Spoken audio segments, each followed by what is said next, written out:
खुदाम यीशु मसीह के अजीम और बाबरकत नाम में आप सबों को सलाम। और मेरा नाम पास्टर अमीर नज़ीर है और मेरा तल्लक welcome Jesus church of Pakistan से है। और आज हम खुदाम के जिंदा पाक कलाम में से देखेंगे हिकमत की किताबों में से मुक़द्दस सुलेमान की इमसाल की किताब और उसका 12वां बाब और उसकी 25वीं एक ही आयत हम खुदा के जिंदा पाक कलाम में से देखेंगे। आदमी का दिल फिक्रमंदी से दब जाता है, लेकिन अच्छी बात से खुश होता है। खुदा के जिंदा पाक कलाम के बड़े और सुने जाने पर खुदा आप सबको बरकत दे। तो मेरे इसी खुदा के जिंदा पाक कलाम में से जो मैंने एक आयत की आपके सामने तलावत की है और ये मुक़द्दस सुलेमान की किताब में से ली गई है और मैं आपको 60 मुक़द्दस सुलेमान का तारुफ करवाना चाहता हूँ। इम्तियाजी हसीयत इस्राएल का तीसरा बादशाह, दाऊद का चुना हुआ वारिस, इंसानी तरीक़ का दना तरीन शख्स, वाइस और गज़लो गज़लात का मुसन्नफ, जबकि मुतअद्दिद इमसाल और मज़ामीर भी उसी की तसनीफ है। यरूशलेम में खुदा की हैकल की तमीर की सिफारतकार, ताजर,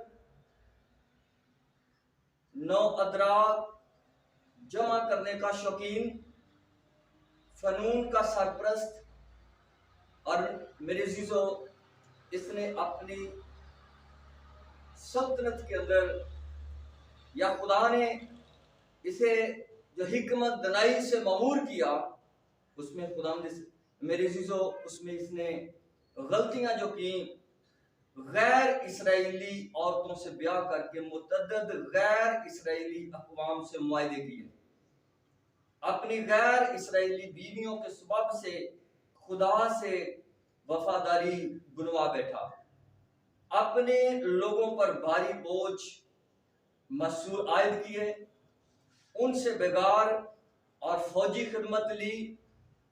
और मेरे अज़ीज़ों, मैंने आपके सामने मुक़द्दस सुलेमान का ये शार्ट तारुफ रखा है, लेकिन बाइबल मुक़द्दस ये फरमाती है कि मुक़द्दस सुलेमान दुनिया के अंदर वो शख्सियत है जिसे खुदा ने हिकमत दनाई और फहम से ममूर किया हुआ था।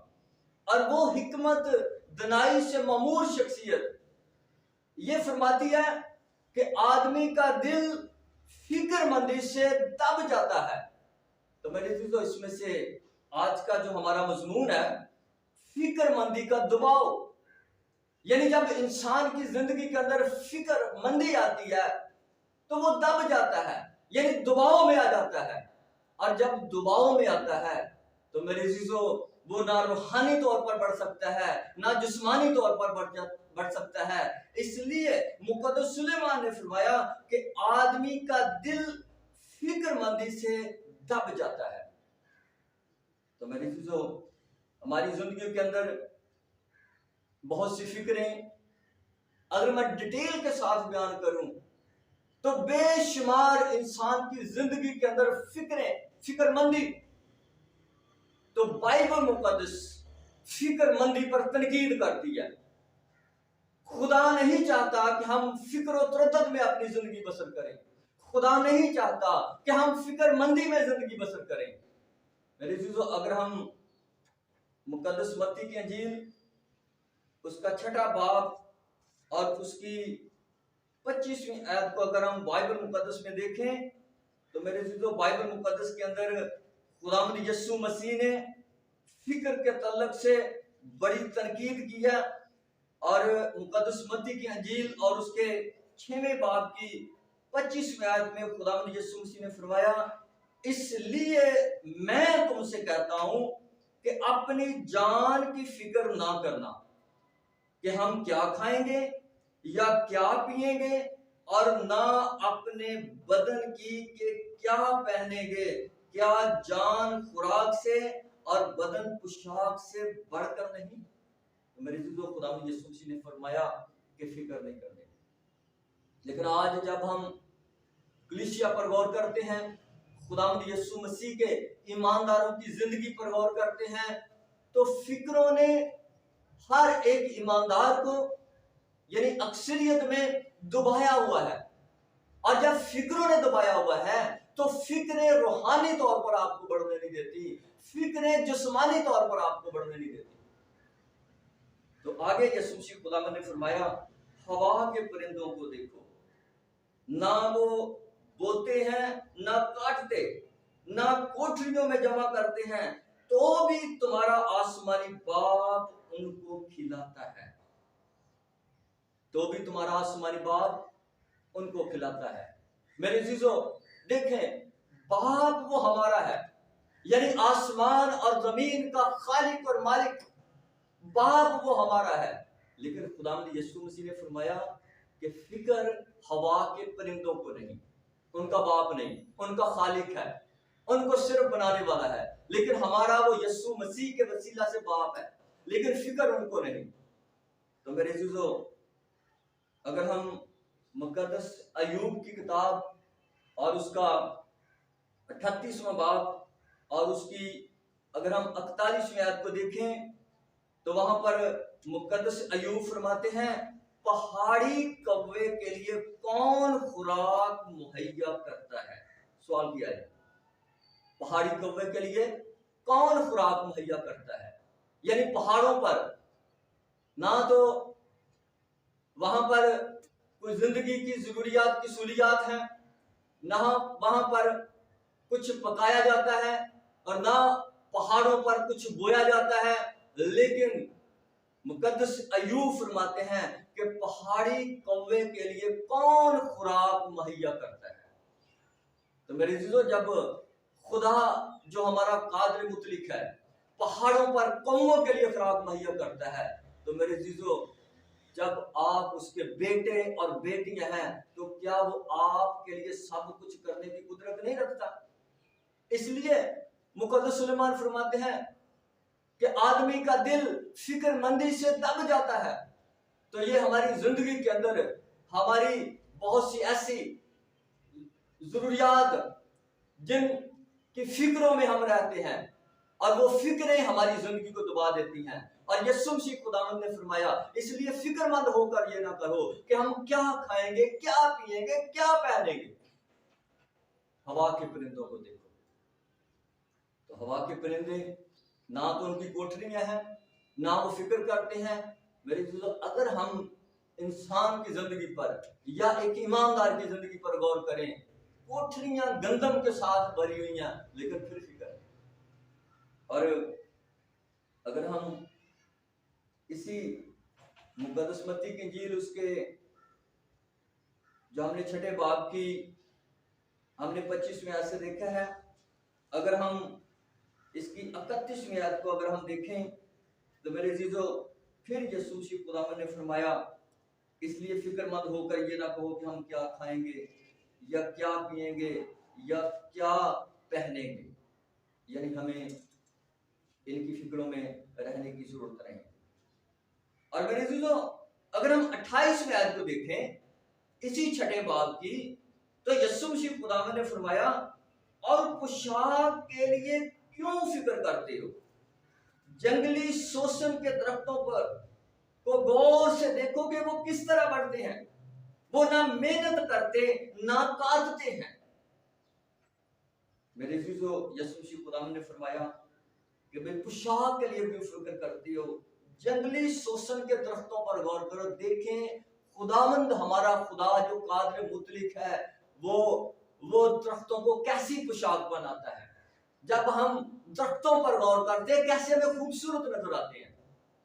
और मेरे जो यीशु मसीह खुदावंद ने फरमाया कि ना वो मेहनत करते और ना काटते हैं। लफ्ज यहाँ पर काटते इस्तेमाल हुआ है, ये कपड़ा बुनने का ये पहला मरहला है, उसके बाद कपड़ा तैयार होता है। अब दरख्तों पर गौर करें, ना तो वो मेहनत करते ना काटते हैं। लेकिन इंसान की जिंदगी पर गौर करें, इंसान की जिंदगी के अंदर तमाम सहूलियात मौजूद है, लेकिन फिर फिक्र है। और फिक्र पर बाइबल मुकद्दस तनकीद करती है। फिक्रमंदी का दबाव जो हमारा आज का मजमून है, ये इंसान की जिंदगी को रूहानी तौर पर, जिस्मानी तौर पर बढ़ने नहीं देता। और अगर आप बनी इसराइल कौम पर निगाह करें तो बनी इसराइल कौम के अंदर खुदा ने बड़े बड़े मौजूदात किए, लेकिन उसकी जिंदगी के अंदर जो तबाही और बर्बादी का बायस हुआ वो फिक्रमंदी थी। मेरे अजीजों, अगर हम पुराने अहदनामा में से गिनती की किताब और उसका 11वां बाब और उसकी 4थी आयत को अगर हम पढ़ें तो यहां पर बनी इसराइल कौम को जो खुदा ने मिस्र की गुलामी से निकालकर बहरी कुलजम को 2 हिस्सों में तकसीम करके बियाबान के अंदर खुदा लेकर आया, तो उनकी जिंदगियों के अंदर हमें फिक्रमंदी नजर आती है। क्या 11वें बाब की 4थी आयत में लिखा है, और जो मिली जुली वीर इन लोगों में थी वो तरह तरह की हिर्स करने लगी, और बनी इसराइल भी फिर रोने और कहने लगे कि हमको गोश्त खाने को कौन देगा। हमको वो मछली याद आती है जो हम मिस्र में मुफ्त खाते थे, और हाय वो खीरे और वो खरबूजे और वो गंदने और प्याज और लहसुन। देखिए मेरे चीजों, खुदा ने इतने बड़े मौजूदात किए, लेकिन ये बियाबान में आकर खुदा के बड़े मौजूदात को भूलकर, यानी खुदा ने वो मिस्र का बादशाह फिरौन जो एक बड़ा जाबर बादशाह था, खुदा ने 10 अफाद के वसीला से बनी इसराइल कौम को मिस्र की गुलामी से निकाला, और जब वो बहरे कुलजम तक पहुंचे हैं तो फिर खुदा ने उनको बहरे कुलजम को 2 हिस्सों में तकसीम करके उनको खुश्क रास्ता में से गुजार कर वो बियाबान के अंदर लेकर आया, और खुदा का वादा ये था कि मैं तुम्हें मुल्क के किनार में लेकर जाऊंगा। तो मेरी इज्जत, जब ये बियाबान के अंदर आए हैं तो बियाबान के अंदर आकर ये खुदावंद के मौजूदात को भूल गए, और खुदावंद के मौजूदात को भूलकर ये छोटी छोटी बातों में लिखा है हिर्स करने लगे। ये क्या है? ये फिक्र है। हिर्स करने लगे। हिर्स किस बात की है? खाने की हिर्स है, उनकी जिंदगी के अंदर पीने की हिर्स है, और याद क्या आता है? याद उनको आता है जी, जो कलाम मुकद्दस में लिखा है, हाय वो खीरे और वो खरबूजे और वो गंदने। ये जो लफ्ज यहाँ पर गंदने इस्तेमाल हुआ है मेरे चीजों, ये प्याज की नस्ल से ये एक सब्जी का नाम है, और लहसुन, यानी बड़े मौजूदात को भूलकर मामूली बातों पर वो फिक्र करने लगे, और ये खुदा को पसंद नहीं आया। और जब खुदा को ये पसंद ना आया तो मेरे जो खुदा को इस बात पर गुस्सा आया कि मैं बड़े मौजूदात मैंने इनकी जिंदगी के अंदर किए हैं, लेकिन ये मामूली बातों पर फिक्र करते हैं, और खुदा ने बहुत से इसराइलियों को मार दिया। और सेम मेरे दोस्तों, आज भी लोगों की जिंदगियों पर हम गौर करें तो बहुत से ऐसे लोग हैं जो आज भी खुदा की बड़ी बरकतों को भूलकर, खुदा की बड़ी मेहरबानियों को भूलकर, और वो छोटी छोटी बातों पर वो फिक्र करते हैं, वो छोटी छोटी बातों पर वो शिकायत करते हैं, वो छोटी छोटी बातों पर अपने घरानों के अंदर कुड़कुड़ाते हैं। तो मेरे दोस्तों, ये खुदा को नापसंद है, और बनी इसराइल कौम के अंदर ये फिक्रें, ये तुरद्दत उनकी जिंदगी की तबाही और बर्बादी का बायस बना। अगर हम मेरे अजीजों इसी गिनती की किताब और उसके 21वें बाब की 5वीं आयत को देखें तो वहां पर लिखा है, और लोग खुदा की और मूसा की शिकायत करके कहने लगे कि तुम क्यों हमको मिस्र से बियाबान में मरने के लिए ले आए? यहाँ तो ना रोटी है ना पानी, और हमारा जी इस नकम्मी खुराक से करायत करता है। यानी किसको नकम्मी खुराक कहा? जो आसमानी मन था उसको नकम्मी खुराक कहा, जिसको फरिश्ते खाते थे। और खुदा को जब ये छोटी छोटी बातों पर ये कुड़ने लगे, ये हिर्स करने लगे, ये शिकायत करने लगे, तो खुदा को गुस्सा आया कि ये मेरे बड़े मौजूदात को भूल चुके हैं, मैंने फराउन की गुलामी से इनको निकाला और मैंने 10 अफाद मिस्र पर भेजी। मेरे चीजों, बनी इसराइल कौम जश्न के इलाका में थे और बीच में क्या था, एक दीवार थी और साथ ही मिस्र था। लेकिन मिस्र के अंदर बीमारियां हैं, मौत है, लेकिन जश्न का इलाका महफूज था। यानी इतने मौजूदात खुदा ने किए। मिस्र के तमाम पलोठे मार गए और जश्न के इलाका के अंदर कलाम में लिखा कुत्ता भी ना भौंका। इतने मौजूदात बोलकर मेरे चीजों को मामूली मामूली बातों पर वो खुदा की शिकायत करने लगे। और आज भी सेम मेरे चीजों लोगों की जिंदगियों के अंदर मामूली मामूली, मैं एक ही पॉइंट सर यकीन से जानना, अगर खुदा ने एक माह पूरा खाने के लिए दिया है और एक वक्त में एक घर के अंदर अगर रोटी ना बने तो घरानों के अंदर कुड़कुड़ाना शुरू हो जाता है, लड़ाई झगड़ा शुरू हो जाता है, फिक्रें शुरू हो जाती हैं। लेकिन जो एक माह खुदा ने हमें खाने के लिए दिया उसको भूल गए हैं। जो खुदा ने हमें जिंदगी दी है, ये सांसें दी हैं, और खुदा ने हमें ये तमाम आजाद दिए है, ये नेमतें दी है, आंखें दी हैं, हाथ दिए हैं, पांव दिए हैं, और हमें औलाद दी है। खुदा ने हमें घर दिया है, खुदा ने हमें कपड़े दिए हैं। यानी सब कुछ हम भूल कर, हो सकता है एक शाम एक हंडिया के अंदर मिर्चें ना हो तो झगड़ा शुरू हो जाए। ये हालात है। एक वक्त में अगर पानी ना मिले तो हो सकता है झगड़ा शुरू हो जाए। ये फिक्रें हैं, और फिक्रमंदी एक ऐसा दबाव है जो इंसान को आगे नहीं बढ़ने देता। इसलिए मुकद्दस सुलेमान ने फरमाया कि आदमी का दिल फिक्रमंदी से दब जाता है, और बाइबल मुकद्दस फिक्र पर तनकीद करती है।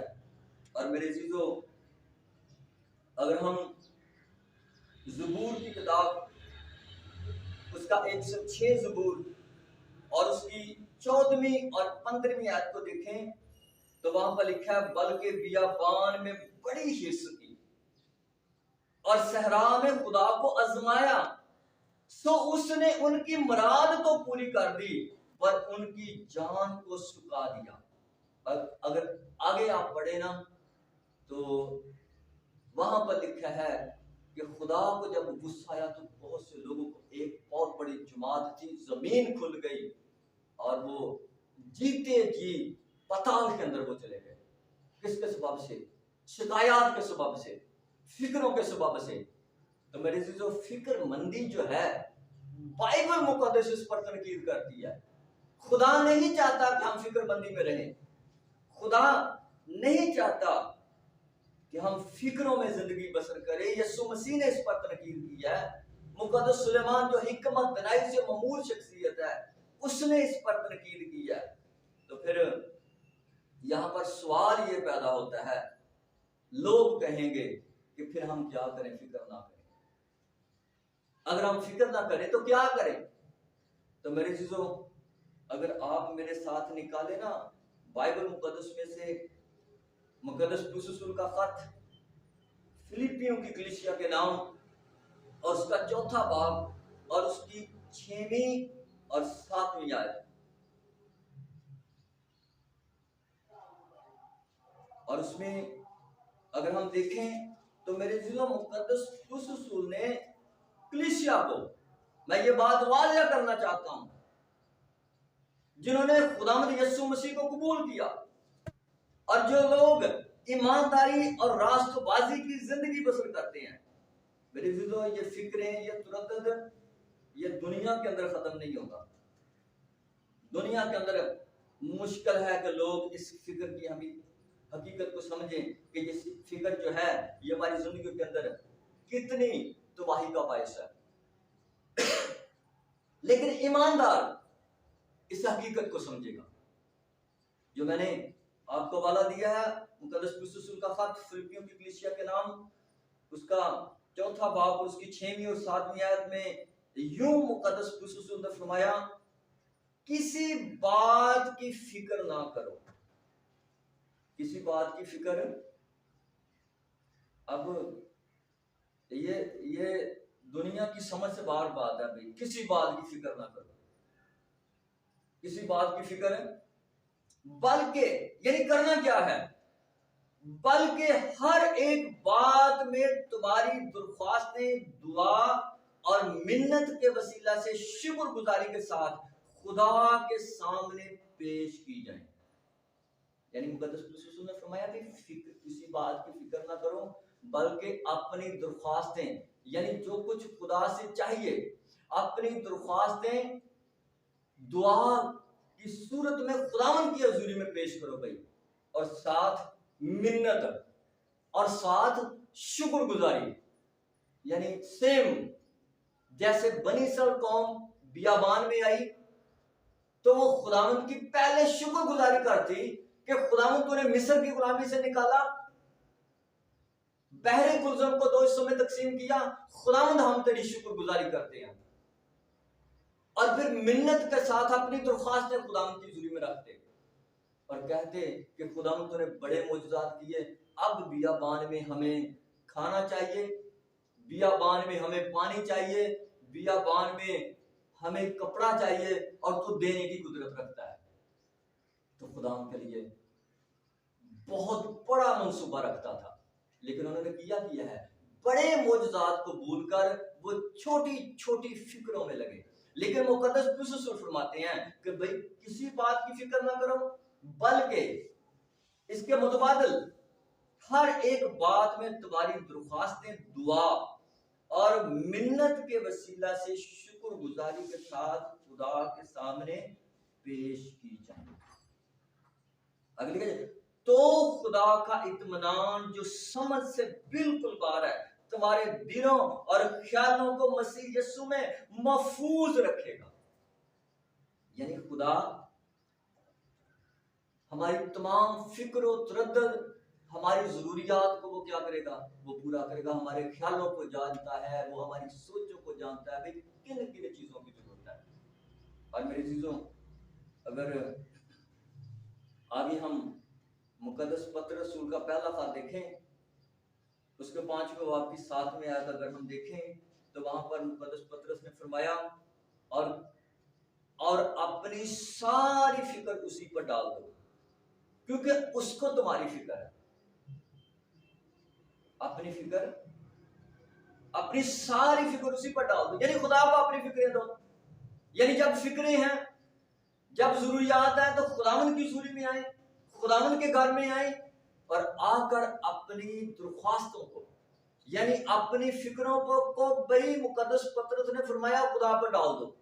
खुदावंद से कहें, खुदावंद मुझे इस चीज की जरूरत है, खुदावंद मुझे ये चाहिए, खुदावंद मुझे कपड़ा चाहिए, खुदावंद मुझे रोटी चाहिए, खुदावंद मुझे पानी चाहिए, खुदावंद मुझे घर चाहिए। तो खुदावंद पर डाल दो, क्योंकि उसको तुम्हारी फिक्र है। तो मेरे चीजों, इसलिए मुकद्दस सुलेमान जो हिकमत दलाइल से ममूर शख्सियत, उसने फरमाया कि आदमी का दिल फिक्रमंदी से दब जाता है। तो फिक्रमंदी का जो दबाव है, ये हमारी जिंदगियों में तबाही को लेकर आएगा। फिक्रमंदी का दबाव हमें रूहानी तौर पर बढ़ने नहीं देगा। अगर आप किसी को दबा देना तो वो कुछ नहीं कर सकता। तो इसी तरह जो फिक्रें हैं वो हमारी जिंदगी को जब दबा देंगी तो मेरे चीजों हम कुछ नहीं कर सकते। और एक हवाला मैं आपके सामने रखना चाहता हूँ, और मुकद्दस मत्ती के इंजील उसका 13वां बाब और उसकी 22वीं आयत में यीशु मसीह खुदावंद ने ये तमसील के अंदर बताया और लिखा है, जो झाड़ियों में बोया गया वो ये वो है जो कलाम को सुनता और दुनिया की फिक्र और दौलत का फरेब उस कलाम को डुबा देता है। और ये जब खुदावंद यीशु मसीह ने बीज बोने वाले की तमसील सुनाई है ना, उसमें खुदावंद यीशु मसीह ने बीज बोने वाले की तमसील सुनाते हुए, यानी कुछ राह के किनारे गिरा, कुछ पथरीली जमीन में गिरा, कुछ झाड़ियों में गिरा, कुछ अच्छी जमीन में गिरा। ये जो झाड़ियों वाला है ना जी, खुदा का कलाम, यानी बीज खुदा का कलाम जो झाड़ियों में गिरा, ये फिक्रें हैं, ये झाड़ियां ये फिक्रें हैं। और जो झाड़ियों में गिरा, यानी झाड़ियों ने उसे क्या किया जी, डुबा दिया। यानी फिक्रों ने उस कलाम को डुबा दिया। यानी जिस इंसान की जिंदगी के अंदर फिक्रें हैं, जब कलाम उसकी जिंदगी में नाजुल होगा, जब वो कलाम को सुनेगा, तो उसकी जो फिक्रें हैं वो उस कलाम को डुबा देंगी।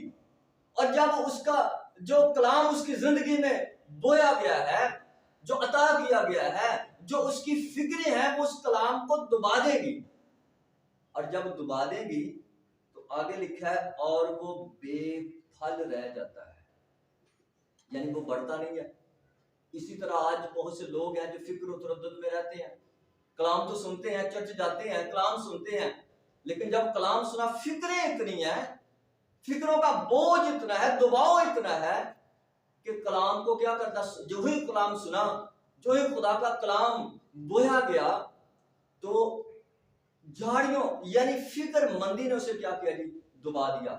और जब डुबा दिया तो वो बढ़ा नहीं, और जब बढ़ा नहीं तो उसको फल नहीं लगा। सेम मेरे जो आज बहुत सी ऐसी जिंदगियां हैं जो कलाम तो सुनती हैं, कलाम उनकी जिंदगियों में बोया जाता है, लेकिन उनकी फिक्रें इतनी है, भाई फिक्रें इतनी है कि कलाम को उसकी फिक्रें डुबा देती हैं भाई।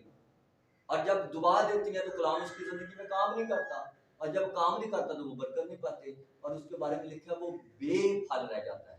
लेकिन ऐसे लोग जिनकी जिंदगियां फिक्रों से बनी हुई हैं, उनको पैगाम देते हैं, भाई किसी बात की फिक्र ना करो, बल्कि अपनी दरख्वास्तें खुदा की सुनी में रखो, मिन्नत के साथ, शुक्रगुजारी के साथ, ताकि आपकी जो फिक्रें हैं, जो आपकी जरूरियात हैं, खुदा आपकी जिंदगी के अंदर जलाली काम करे। और मेरे चीजों, मुकद्दस ईसाया के सीफा में अगर हम उसके 65 बाब और उसकी दूसरी आयत को हम देखें तो वहां पर लिखा है, मैंने सरकश लोगों की तरफ जो अपनी फिक्रों की पैरवी में बुरी राह पर चलते हैं हमेशा हाथ फैलाए। यानी खुदा फरमाता है कि जो लोग सरकश हैं, यानी अपनी मर्जी से मेरे कलाम के मुताबिक नहीं जिंदगी बसर करते, जो कुछ उनका दिल चाहता है उसके मुताबिक अपनी जिंदगी को बसर करते हैं, सरकश यानी अपनी मनमानी करने वाला। खुदा फरमाता है भाई 6 दिन काम कर और 7वें दिन आराम कर, मेरी अपनी मर्जी है, मैं करूं या ना करूं। और बहुत सी बातें हैं। खुदा फरमाता है भाई झूठ ना बोलना, उसका नजरिया यह है कि जब तक मैं झूठ ना बोलूं मेरा काम नहीं चलता। खुदा फरमाता है चोरी ना करना, यानी उसकी अपनी मर्जी है। और इसके अलावा खुदावंद के जिंदा पाक कलाम में लिखा है पूरी राय की जखीरा खाना मिलाओ, तो उसकी अपनी मर्जी है, उससे बेशक वो बिल तारे, बेशक वो अपनी खुदोनोस की चीजें लेकर आए, लेकिन खुदा का हिस्सा नहीं लेना। लेकिन खुदावंद क्या फरमाता है कि भाई पूरी राय की जखीरा खाना में लाओ, यानी मेरे घर में लाओ। तो अब उसकी अपनी मर्जी, यानी सरकश, यानी खुदा की मर्जी के मुताबिक नहीं, अपनी मर्जी के मुताबिक। बहुत सी मेरे चीजों के अलावा बातें हैं।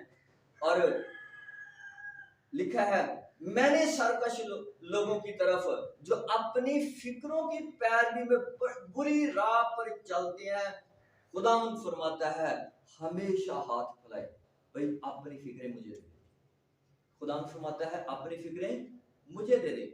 तो मेरे चीजों, फिक्रमंदी का जो दबाव है ये इंसान को बुरी तौर पर दबा देता है, और ये इंसान की जिंदगी की तबाही और बर्बादी का बायस बन जाता है। बल्कि खुदा को ये पसंद नहीं कि हम फिक्रें करें, बल्कि इसके मुतबादिल मुकद्दस फरमाते हैं दुआ करें, अपनी मुश्किलात को खुदा के आगे रखें। बनी इस्राएल कौम के लोग अपनी मुश्किलात को, अपनी परेशानियों को खुदा की सूरी में रखते, तो जिसने बड़े काम किए ये छोटे काम करने की भी कुदरत रखता था। तो मेरे दोस्तों, हम अपनी जिंदगी पर गौर कर सकते हैं, क्या मेरी जिंदगी में फिक्रें हैं या मैं खुदावंद पर तवक्कुल और भरोसा करता हूं और ईमानदारी और रास्तबाजी की जिंदगी बसर करता हूं, फिक्रों से आजाद होकर मैं खुदावंद की बादशाही के लिए आगे बढ़ता हूं। हम अपनी जिंदगी पर गौर कर सकते हैं। तो मेरे चीजों, फिक्रमंदी का दबाव हमारी जिंदगी को तबाह करेगा। खुदावंद आज के कलाम के वसीला से आप सबों को बरकत